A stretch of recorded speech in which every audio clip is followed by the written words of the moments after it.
Hi అండి, welcome back to my channel OTT talks. Previous ఎపిసోడ్లో మరి నాన్సీ సంగతి ఏంటి అని డీన్ అడగటం చూసాం. మరి ఈ ఎపిసోడ్లో ఏమవుతుందో చూసేద్దామా? పదండి. తను అడవికి దగ్గరలో ఉన్న ధ్యానిన్ అనే వివిఐపి మెడిటేషన్ స్పాలో ఉన్నారు.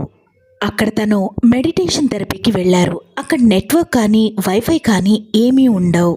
ఇక తన బాయ్ ఫ్రెండ్ సుయాష్ ఆత్మహత్య చేసుకున్నట్టుగా తనకు తెలియదని స్వయంగా నాన్సీయే మీడియాకి చెప్పినట్టుగా ఆఫీసర్ బేడీ డీన్కి చెప్తారు.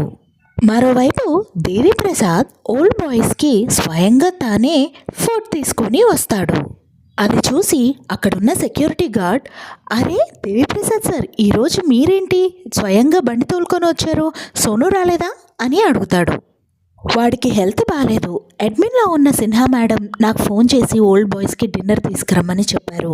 నేను కూడా ఇటువైపు చాలా కాలంగా రాలేదు కదా అని నేనే స్వయంగా ఫుడ్ తీసుకొని వచ్చాను అని అంటాడు దేవిప్రసాద్. మరోవైపు అక్కడ ఏదో వర్క్ జరగటం చూసి ఇక్కడ ఏం జరుగుతుంది అని అడుగుతాడు దేవిప్రసాద్ సెక్యూరిటీ వాళ్ళని.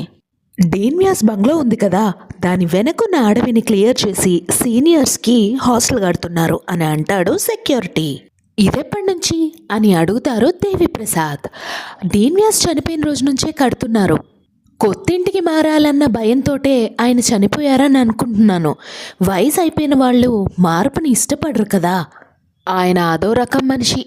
నైట్ పూట టార్చ్ చేసుకొని అడవిలో ఏదో వెతుకుతూ ఉండేవారు. ఆయన ఏం వెతుకుతూ ఉన్నారో తెలియదు కానీ నెక్స్ట్ డే చూస్తే చనిపోయి ఉన్నారు అని అంటారు సెక్యూరిటీ.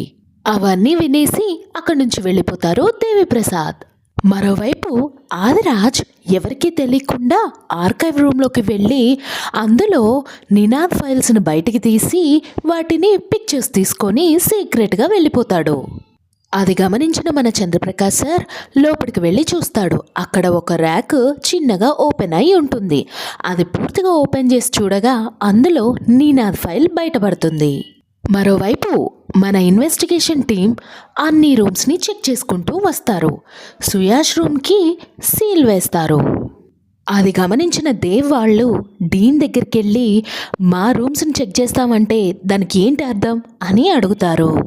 మిస్టర్ జాంబాల్, మన దగ్గర నుంచి full support and cooperation investigation team కోరుకుంటుంది అని అంటాడు డీన్. మేము క్రిమినల్స్ కాము, క్రిమినల్స్ లాగా ట్రీట్ చేయనీయము అని అంటాడు జాంబాల్. ఈలోపు ఆఫీసర్ బేడీ అక్కడికొచ్చి, హలో గైస్, ఏమైనా ప్రాబ్లమా అని అడుగుతాడు. అవును, మా ప్రాబ్లం మీరే. మమ్మల్ని మీరు బలవంతంగా without reason, without evidence, without any cause ఇక్కడ ఉంచలేరు అని అంటాడు జాంబాల్. అట్లీస్ట్ 24 hours అయినా నేను మిమ్మల్ని ఇక్కడ ఉంచగలను. ఈలోపు సుయాష్ పోస్ట్ మార్టం రిపోర్ట్స్ వచ్చేస్తాయి. అప్పుడు మీరు అడిగిన ఎవిడెన్స్, రీజన్స్ అన్నీ కూడా మీకు తెలుస్తాయి అని అంటారు ఆఫీసర్ బేడీ. మిస్టర్ ఆఫీసర్, మీరు ఈ డిపార్ట్మెంట్లో ఎన్ని ఇయర్స్గా ఉంటున్నారు అని అడుగుతారు జాంబాల్. మీకు ఇప్పుడు నా బయోడేటా కావాలా ఏంటి అని అంటారు ఆఫీసర్ బేడీ. అవును, మీ డిపార్ట్మెంట్ వాళ్ళందరికీ నేనే ప్రమోషన్స్ ఇప్పించాను, ఇక ట్రాన్స్ఫర్స్ కూడా అని అంటాడు జాంబాల్. నేను అసలు ప్రమోషన్స్కి ఆశపడను, ట్రాన్స్ఫర్స్కి భయపడను. మీ వల్ల అయ్యింది చేయండి, చూసుకుందాం అని అంటారు ఆఫీసర్ బేడీ. ఇక చేసేదేం లేక జాంబాల్ టీం అక్కడి నుంచి వెళ్ళిపోతారు.